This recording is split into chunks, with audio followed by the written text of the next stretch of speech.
I've always seen the Dark Souls series as a tsundere of video games. In the beginning, it seems like Dark Souls hates you a lot, but once you spend enough time with it, it'll eventually consume your life, and you'll easily be able to look past its prickly front.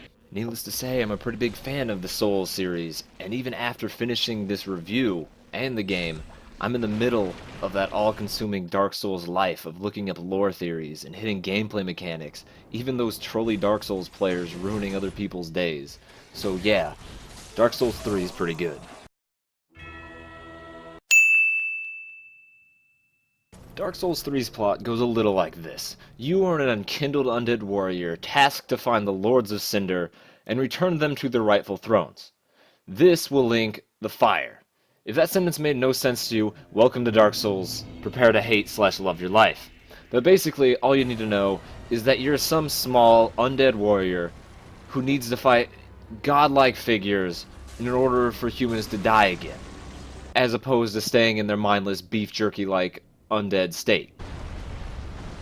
Like its predecessors, Dark Souls 3 is purposely vague, and does most of its storytelling through environments and item descriptions. This allows the player to bring their own interpretations to the table.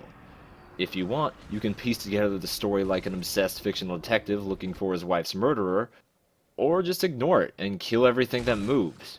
You monster. What a sick joke.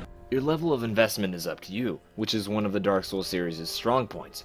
Granted, Dark Souls 3 uses quite a bit of nostalgia in its lore, but it's not a problem for new players because of the obscured story.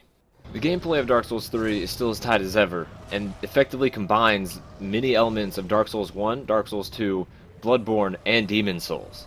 At its core, it's still Dark Souls. Patience is not just a virtue, but a means for survival, and you're able to customize your character to make some ridiculous builds if you want.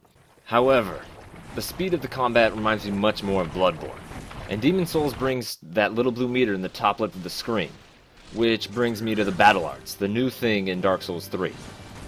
Basically, if you're not a mage, every single weapon has a special ability or attack that will reduce some of your focus points, which is the blue meter.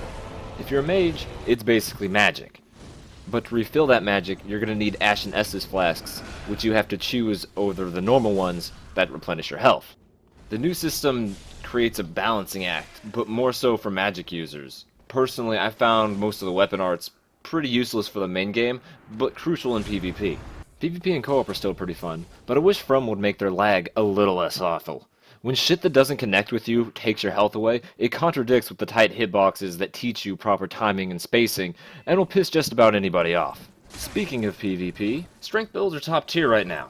But if you like to wield giant swords to compensate for your small dick like I do, then some of the bosses are gonna kick your teeth in. Because of the faster combat, some of the faster bosses will ruin your day if you pick the wrong window to attack. So it helps to have a quicker side weapon, unless you like playing incredibly defensive and waiting for the handful of attacks that you can actually punish. If it sounds like I'm fishing for criticism, it's because I am. Dark Souls 3 doesn't have many problems, and while I'm sure some people would enjoy 5 minutes of a fanboy gushing over a new game in a beloved series, in my book, no game is perfect.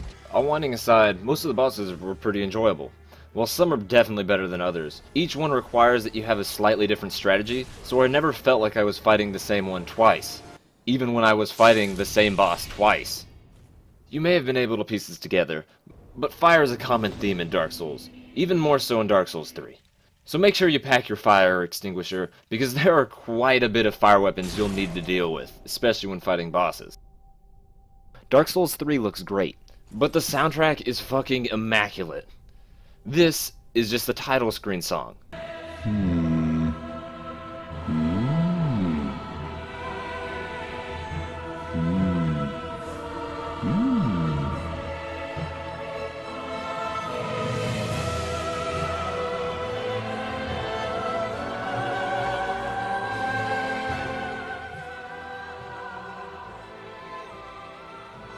Sometimes the music's so good, I would get caught listening to some of the fantastic boss music.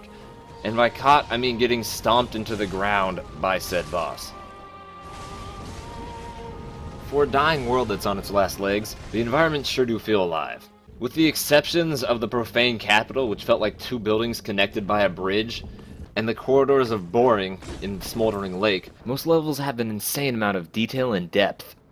While there are quite a few castles, they have a very different atmosphere to them, in due part to the architecture, lighting, and sculptures.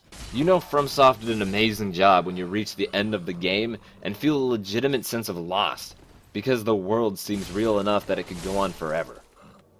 It's time for the technical issues. I had a few frame rate drops on the PS4, but nothing too dreadful, at least compared to the final boss bug that happened to me. That bastard just stood there and took his beating like an abused child, and ended my first playthrough with quite the anticlimactic taste in my mouth. At the end of the day, Dark Souls 3 is still Dark Souls, so by now you know if it's a game for you or not. It has a higher barrier to entry than most games, but once you pass that hurdle, you're in for a gorgeously deep world and some refined combat that's difficult not to admire. I may have had some minor gripes, but they're pretty negligible overall. Dark Souls 3 gets an A-. Only time will tell if this is the best Dark Souls in the trilogy, but I still think it's a little too early to make a claim, because there's still a sense of newness with this title. Personally, I still like Bloodborne more, but that might be because Dark Souls 2 was my entry point to the series, and Dark Souls 1 was spoiled for me long before I got into Souls games. But still, it's way better than Dark Souls 2, so that's something. Oh yeah, here's some of those final boss clips for you that I promised. Get ready for the ultimate humiliation. I will beat you with a normal dagger. This next move is really gonna blow you away. Oh shit, is this it? Is he gonna do something? Is he? No? Alright. I guess not. Cool. Yay! I did it! Most difficult boss ever. Ooh.